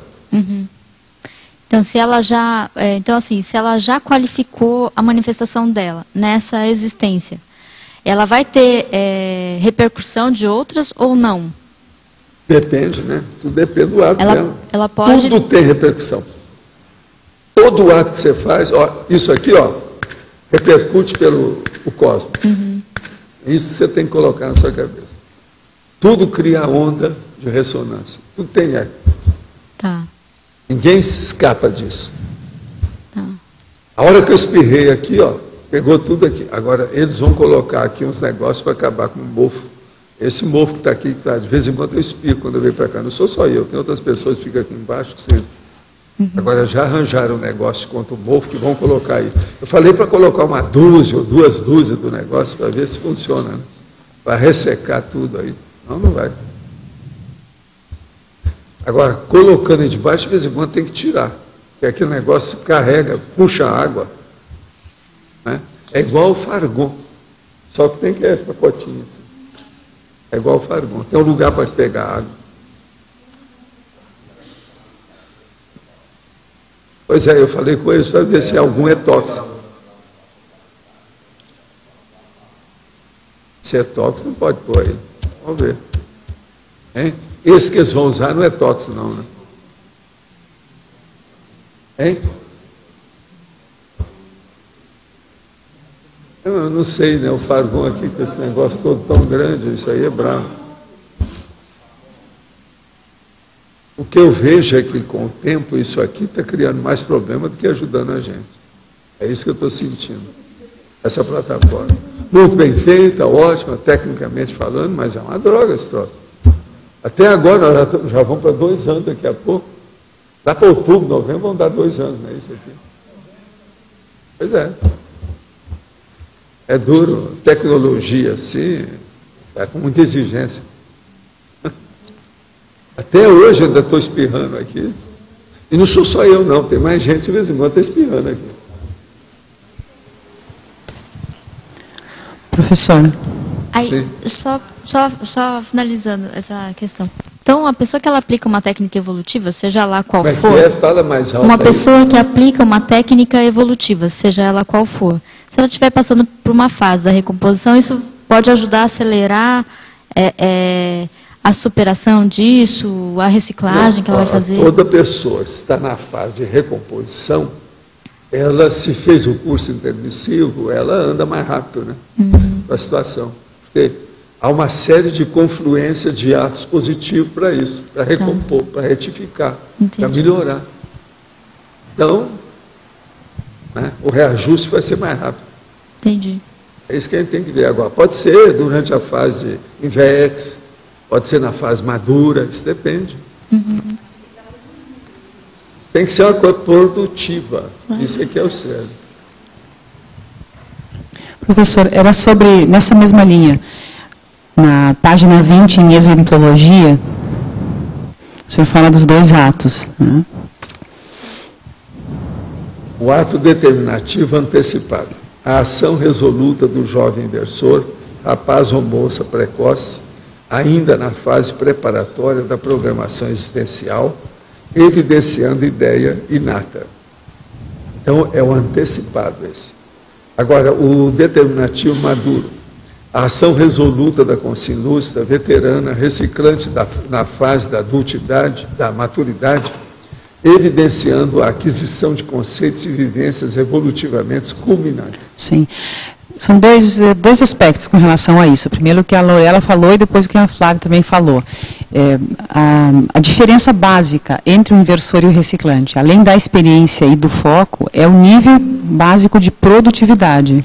Né? Tem que ter um nível bem mais adiantado e mais acelerado de produção. Agora, aqui nós estamos falando é na ação resoluta.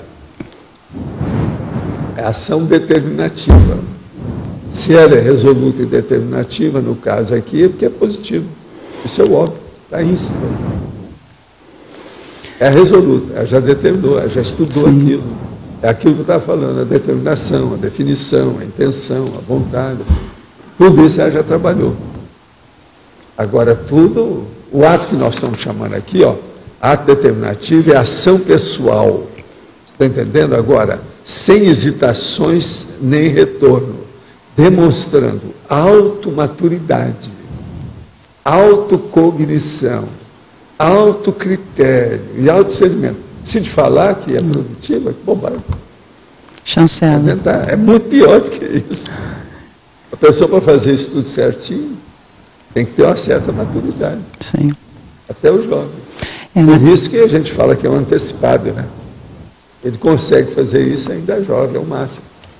Ou seja, então, não existe dentro dessa situação mais espaço para atos que aparentemente não sejam traçados dentro dessa linha. É isso aí. Então, por que falar que a TACOM é repetição de série X, que não é para se preocupar com isso, quando o que mais se faz, quando se sai do corpo do extrafísico, é amenizar o desespero de consciência e projetores em estado lastimosos? Sei. Mas a hora que você está amenizando, você não está fazendo consolo, não. A hora que você pega uma consciência que está doida, você está encaminhando. Ela vai para outro lugar, ou vai fazer um curso intermissivo, ou vai para outro planeta, ou vai dar um jeito na vida, vai se preparar para vir aqui. Isso não é TACOM, isso é esclarecimento, é despertar a consciência. Que é isso? O negócio é muito mais sério. Existe esclarecimento superior ao despertar de uma pessoa que esteja... Que bobagem é essa que a pessoa está falando? É o que mais fazemos no extrafísico, inclusive você. Sim, você não entendeu nada. Estás a deslizar na maionese e na casca de banana. Por que invalidar TACOM no intrafísico, já que se daria enorme experiência para trabalhar melhor? Por que você vem fazendo isso desde que você é gente? A consolação, o macaco já faz com o filhote. Presta atenção. Você era muito antes do macaco, já fazia. O negócio é muito mais sério que a gente pensa. Então vamos pensar, mas esclarecer. Você acha que o macaco vai ensinar a cosmoética para o macaquinho? É isso que eu estou falando. TACOM é tarefa da consolação. Não adianta querer edulcorar a situação que a gente está falando aqui. Não force a barra. Eu não sei se você é o mesmo que já escreveu, porque agora você está dando seu sobrenome. Tem um que vem só com o nome, o primeiro nome. Não sei se é o mesmo. Você já perguntou muitas coisas dessas coisas aqui. Eu não sei se é o mesmo. Mas o que eu quero dizer para você, seja você ou seja outro xará seu, o que eu quero dizer é o seguinte: não adianta a gente forçar a barra. Todo mundo que vai fazer TARES precisa de já ter feito e vai fazer mais TACOM. Mas ela não fica parada, ela não predomina na tarefa da consolação. Ela não vai dar o peixe para o cara, não. Ensina ele a pescar. Aí muda tudo de figura. Outra coisa, não vai dar a esmola para ele todo dia, não. Dá educação para ele arranjar o dinheiro por ele mesmo, ele caminhar por si e fazer o destino dele. Isso é TARES, não é TACOM. Então vamos entender bem. Não fique fazendo edulcoração das coisas, ou forçando a barra, ou achando que religião vai te ajudar. Não vai. Se o seu caso, você está defendendo a TACOM, por causa disso, você está perdendo seu tempo. É bobagem. Isso não tem lucidez. Não é o mais inteligente. Raciocina. Pense. Veja bem. Olha a racionalidade. Veja bem. De modo que é um tal aqui que vocês já viram ultimamente, é um monte de gente tudo defendendo TACOM. Querem ficar. Agora, por que as pessoas fazem TACOM? Porque elas aparecem, porque vira santo, porque a pessoa entra num nicho. Outra coisa, porque tem poder, ela está mandando no outro. Por isso que tem, no Espiritismo eles falam lá, por exemplo, o problema de você ser tolerante. O tolerante, vocês não veem usar essa palavra tolerante. Tolerante está mostrando que você é superior ao outro, é a TACOM, da religião. Entende? Nós somos tolerantes. É a hora que eles juntam para fazer o ecumenismo. Eles são tolerantes uns com os outros, porque juntaram para reunir 5 minutos. Mas eles não acabam com o santo de um, o santo de outro, para fazer um santo só, não. Meu Deus é superior ao seu, continua tudo. Ecumenismo, tudo bobagem, tudo besteira, tudo conversa fiável. Você está entendendo como é que é? Está cheio disso por aí afora. De modo que TACOM é ótimo. Quem já faz TACOM já é alguma coisa. Palmas para a pessoa que faz TACOM. Mas não é o ideal. É isso que a gente quer dizer. O ideal é esclarecimento, é informação, é comunicar o prioritário, é mostrar a prioridade da evolução, a inteligência evolutiva. Isso é que importa. O mais é secundário. E não vão forçar a barra, que não adianta. Essa conversa aí é antiga, mas temos que acabar. Agora, eu não sei se você é a primeira vez, se for, eu apresento desde já minhas escusas. Agora, se você já perguntou essas coisas aí mais de uma vez, presta atenção, não force a barra. Tá, com todo mundo faz. Nós fazemos 5%, 95% é esclarecimento. Senão não falaria essas verdades todas e não daria banana nem para você nem para os outros. Isso aqui é esclarecimento. Quem está fazendo consolação não vai falar a verdade para os outros. Chico Xavier nunca falava a verdade, está entendendo? Nunca deu uma aula para mostrar um esclarecimento para valer das coisas. Pelo contrário, ele se fazia de mais frágil para ser santo. Tinha medo de morrer, aquela coisa toda. Então vamos entender bem o que é isso. Isso é curso primário. Religião é curso primário, é coisa primitiva. Está muito embaixo. Agora, a pessoa pode chegar e falar assim, quer dizer que é a ciência que manda? Eu falei, calma. Que ciência que você quer dizer? Que essa ciência que está aí, que faz bomba, que está lá com os americanos, que mataram muitos japoneses, aquela coisa toda, isso é tecnologia doida. Isso é outra coisa. Isso não é ciência. Nós temos que ter uma ciência que faça esclarecimento. Bomba não esclarece ninguém. Olha aí o que está acontecendo. Olha a briga que tem entre o Obama, Lula e esse Armanejá, lá, o que está armando não sei o quê. Armando já. Já está armando. Ele já falou que deu armando já. Né? Ele está armando uma bomba. Uma consciência que foi encaminhada para uma colônia, para ser tratada, ela sofre com menos intensidade as evocações dos familiares que ficaram? Depende, porque às vezes ela nem tem mais familiar, nem pensa nisso, ela está pensando em outras coisas. Aí ela não sofre com essa evocação. O problema dela, às vezes, é manipulação dos outros. A família é muito pequena. Isso não é nada para ela. Ah, entendi. Você está pensando muito no problema de família. Da família, não. Tem gente da baratosfera que não pensa nada nisso. Já deram uma banana para isso. Estão numa coisa muito pior. Que tem os compassageiros... que é dominar tudo. Por isso que tem esse genocídio, esse negócio todo. Eles querem dominar o cosmos. Outra coisa, essas pessoas não admitem que tem outro planeta habitado, de modo algum. A ciência convencional tem uma dificuldade danada para fazer isso. Você já pensou, nós, cientistas, tem outro planeta mais evoluído que a gente? Tem cientista que sabe mais do que a gente? Como é que fica? Onde é que nós ficamos? Então tem um processo de orgulho profissional nisso enorme, nessa história aí. A pessoa não admitiu a universalidade dos mundos habitados. Então, só para ver se eu entendi. A pessoa foi encaminhada. Depois que ela foi encaminhada, foi tratada, ela pode voltar a ter esse voltar, qualquer um, né? Qualquer um pode não põe voltar. a mão na cumbuca de nada. Regredir, todo mundo regride. Estacionou, já regrediu. Entendi. Mesmo pensa bem, tudo é possível. Cada pessoa já tem que ver com calma. Por isso precisa ter muito esclarecimento. Clarear, esclarecer, informar, olhar. Por que isso é mais importante que isso? É o discernimento, é a prioridade, é a evolução, a cosmoética. Eu vivo falando isso aqui faz só 8 anos, né, até agora. Aqui não. Isso é a vida. Quem é que está com o microfone? Você pode falar. Professor, o senhor comentou que o senhor errou com determinação e estava convicto, e isso não tem desconto. O senhor pode explicar um pouco melhor isso? O problema, por exemplo, pequenos erros que você comete tentando ajudar até as pessoas, a gente erra. Eu me refiro assim... Teve gente, por exemplo, aquele nosso amigo que eu ajudei durante alguns anos, ele fez muita coisa boa e era muito dinheiro.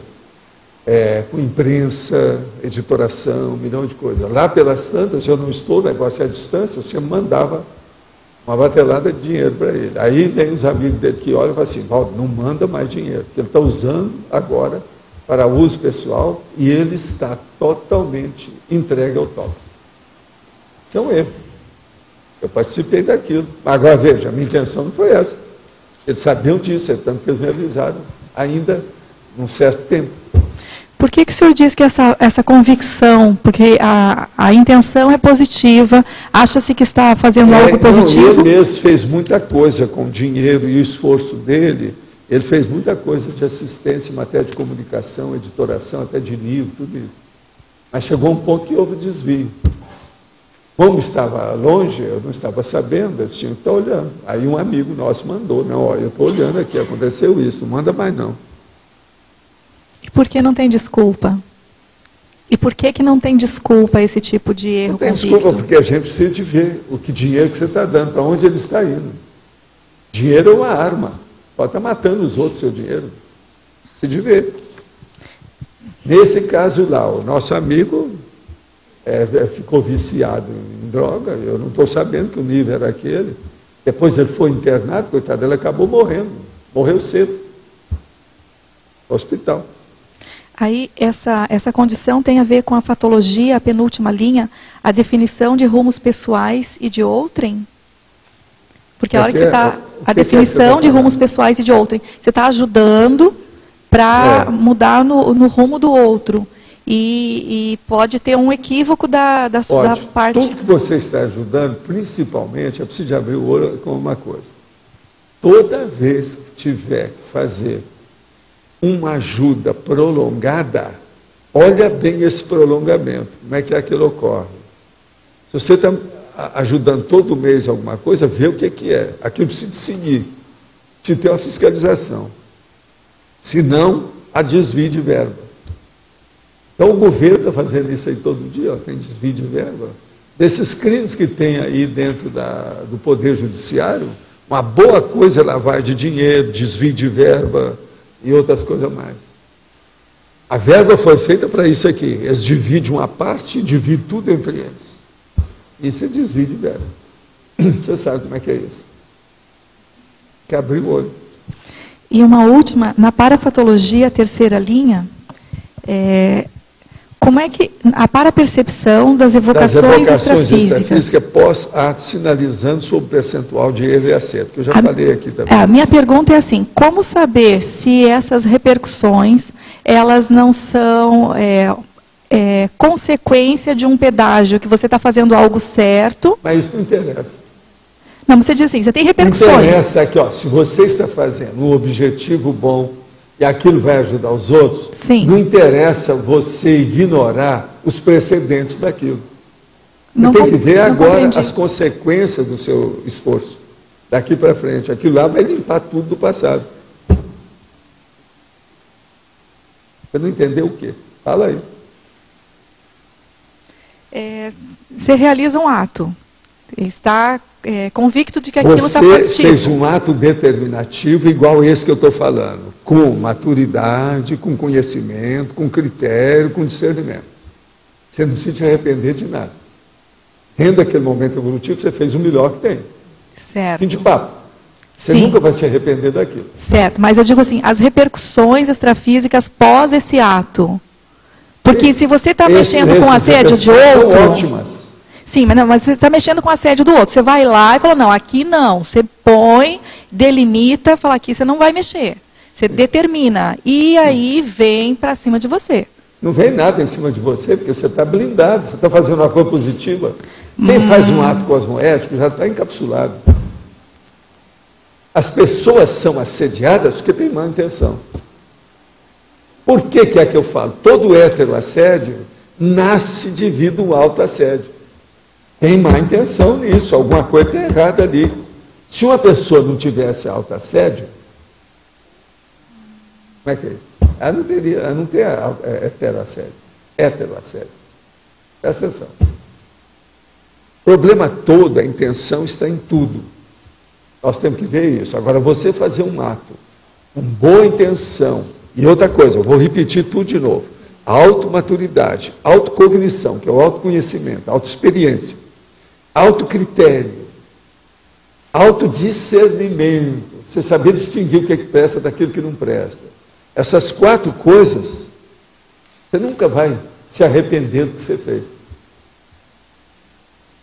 Eu, por exemplo, fizemos uma força danada, fizemos esse tertuliário, faz 8 anos que eu falo na tertulia, eu não me arrependo disso. Vocês vão ver que eu estou com o mesmo gás que eu tinha desde que nós começamos. Esse próprio trabalho, ele é um gás, isso é gasolina azul, isso me dá força. Eu posso estar aqui com a voz mais baixa, posso estar espirrando, mas estou aí. E outra coisa, atualmente já faz uma boa temporada que é todo dia. Não interessa se é fim de semana, se é dia santo. Dia santo para mim é todo dia. dia de serviço da semana, para mim é todo dia. Todo dia é feira. Professor Valdo, então, se eu estou tendo repercussões, se é a melhor eu estar analisando a correção desse ato. As 4 coisas. Examina as 4 coisas. Você não tem erro. Se você fez isso, não tem jeito de você se arrepender. Nada disso vai te prejudicar.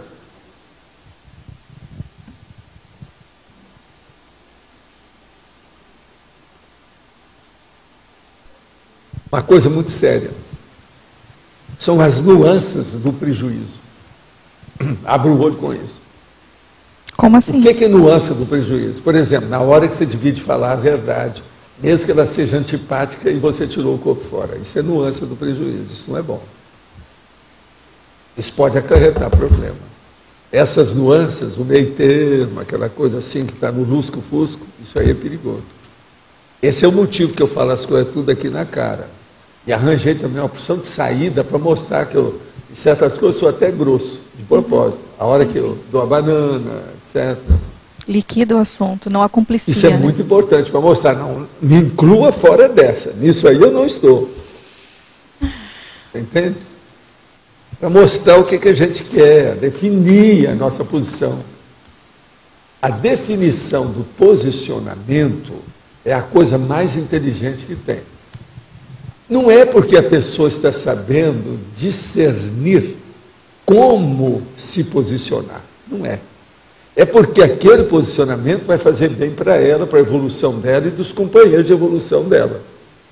Então aquilo vai fazer bem para todo mundo, não vai fazer mal para ninguém. Então, posicionamento definido é o que interessa. A fidedignidade da nossa ação. Entende? Por exemplo, nós nos definimos, determinamos, deliberamos, é isso aqui. O meu posicionamento é esse. Isso tem que ser explícito, glasnóstico, transparência, bastante fidedignidade. Isso é cosmoético. Agindo assim, a gente não tem meio termo. O problema é quando você não define bem as coisas. Você veja bem, eu definindo desse jeito tudo, você não está vendo que as perguntas que aparecem aqui, como é que são? O povo ainda força a barra. Entende? Uns querem defender a religião, o outro quer defender a TACOM, o outro quer defender a arte, o outro quer defender religião mais séria, de seita, disso e daquilo. O outro quer defender o belicismo. Aqui tem de tudo, né? Agora, a gente não, ó, nosso pensamento aqui é esse, somos contra isso. Nós somos definidos, a situação é essa. Não adianta forçar a barra. Agora, qualquer coisa, a gente dá a enciclopédia para a pessoa, né? Dá o DVD da enciclopédia para ele ver o que é, porque ela tem estudo. Qualquer coisa é só procurar, que vai, acaba achando. Tem muita coisa para ver. Eu já cheguei a 6.902 páginas na enciclopédia essa madrugada, tá certo? Nós estamos caminhando. Se fosse hoje imprimir, já tem mais um volume aqui, são 8 volumes. Passou para 8, para ficar com 900 cada um, né, que é a média aí da enciclopédia. É o jeito. Vamos caminhar, mas eu ainda tenho muito material para trabalhar, é uma pena. É muito serviço que ainda tem pela frente. Pode ainda ver como é que é. Eu vou fazendo até quando eu puder, certo? E vocês me aguentarem, a gente vai ver, né? O que a gente faz. É a vida. Pode falar, João.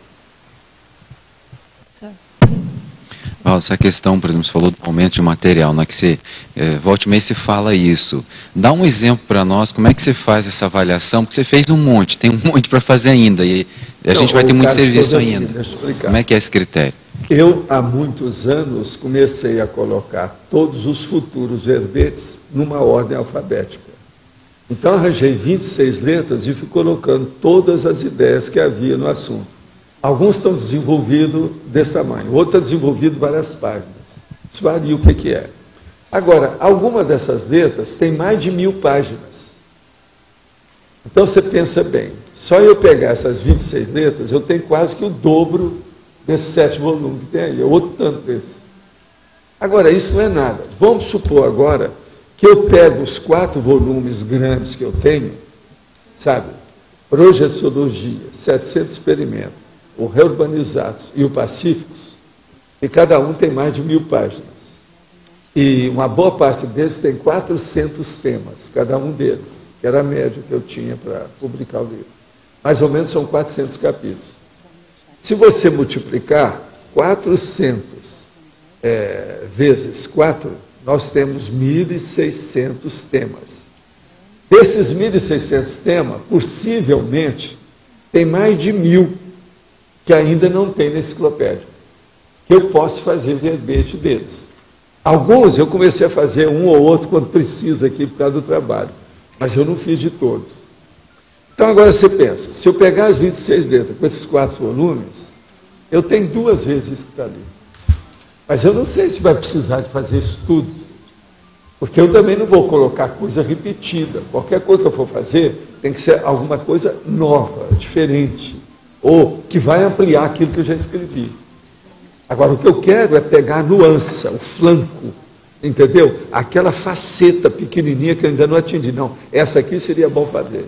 E como eu faço agora com essas 70 observações, sempre você pode colocar aquilo milimetricamente, com muito detalhe das coisas. Por exemplo, ó, isso aqui, esse ato determinativo, do jeito que está aqui, isso não tem livro nenhum meu, nem nas 26 letras, do jeito que está aqui. Algumas coisas é lógico que tem. Por exemplo, a parte de perfilologia, isso tem.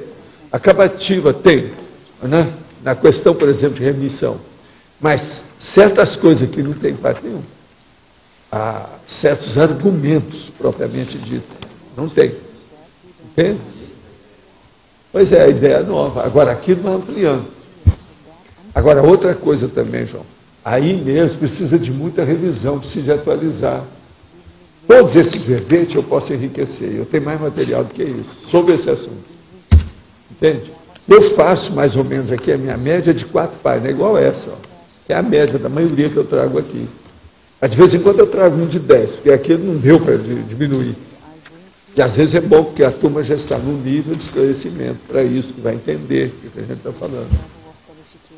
Então, é por isso que eu estou falando para você. Eu não sei quando é que eu vou acabar isso.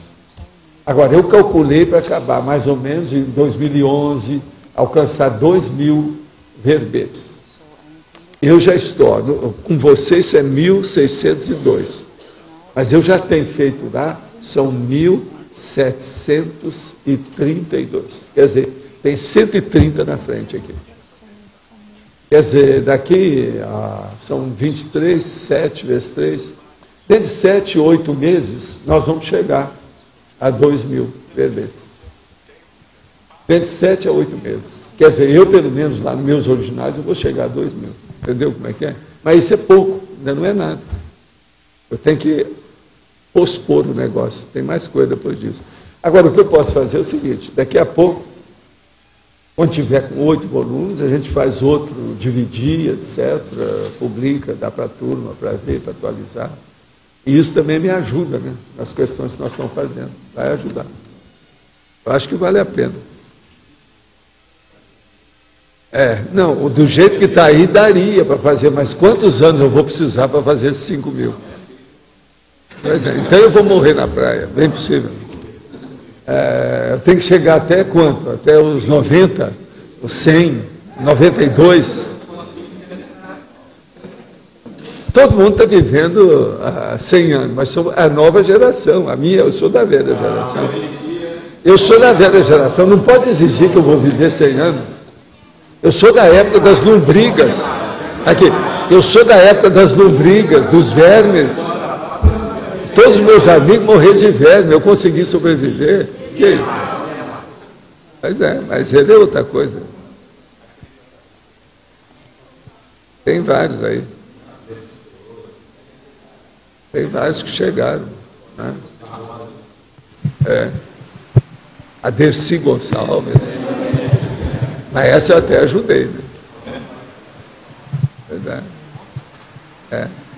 É outra coisa.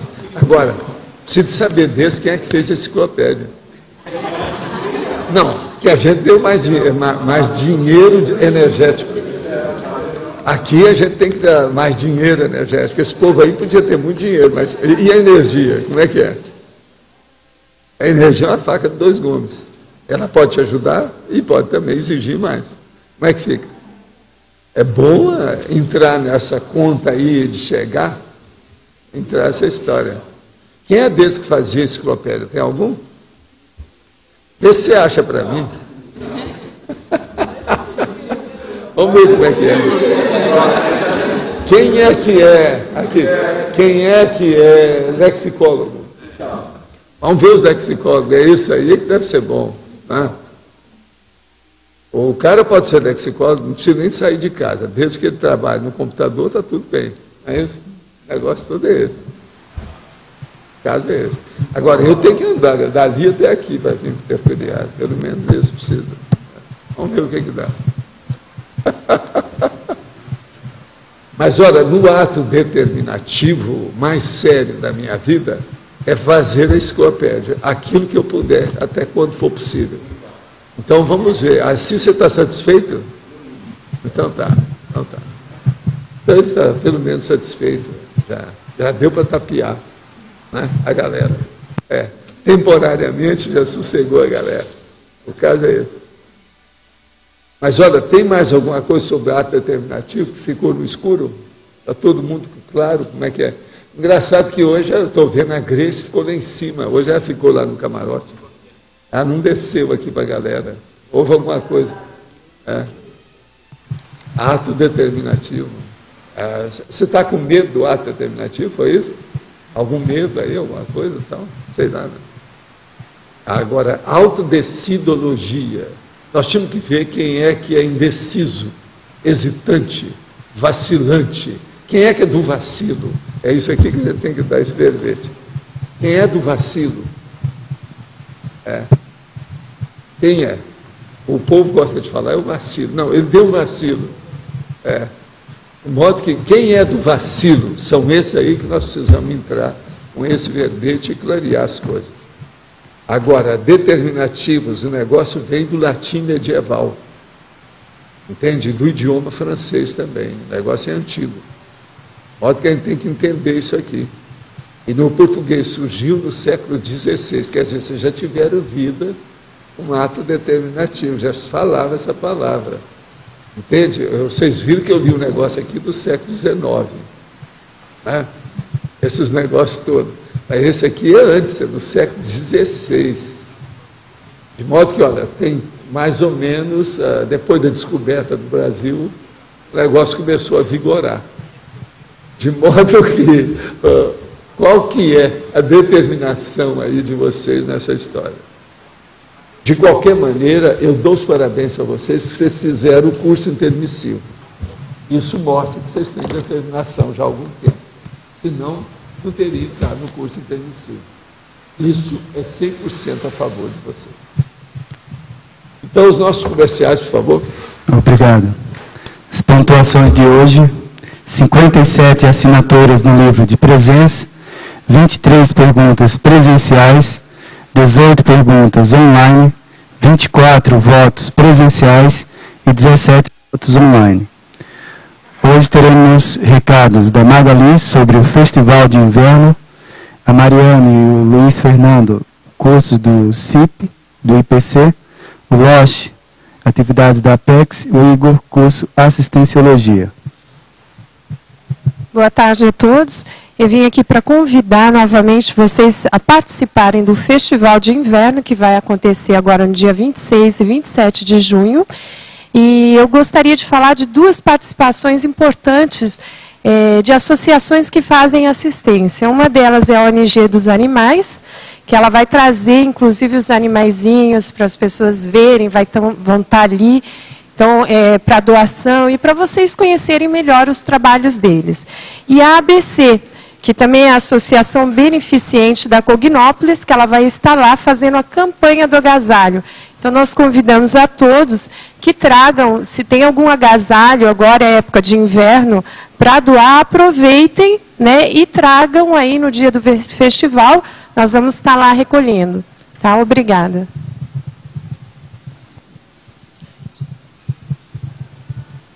Boa tarde a todos. O IPC, que é o Instituto Internacional de Projeciologia e Conscienciologia, convida todos aqueles interessados que priorizam a autoevolução para o próximo CIP. O CIP, ele é o curso integrado de Projeciologia, né? Ele é um curso introdutório para aquelas pessoas interessadas em conhecer a ciência, Projeciologia e Conscienciologia. Então, este próximo CIP, ele vai ser todos os domingos, começando agora no dia 27 de junho. Tá? Daqui a pouco o Luiz Fernando vai dar maiores informações sobre o curso, mas eu quero passar o número do telefone e o site. Então, vocês, para maiores informações, só ligar no 2102 1448. 2102 1448, ou pode entrar também no www.iipc.org. Obrigada. Boa tarde. O CIP, ele é um curso de 20 aulas. Cada aula são 2h30, 2 horas de teoria, meia hora de prática em toda a aula. Tem aulas também que vão ser só a parte prática, técnicas projetivas. Então, como a Mariana falou, o curso é um curso introdutório, mas também vale para quem quiser reciclar. Então, repetindo o telefone, é 2102 1448, para maiores informações. Obrigado.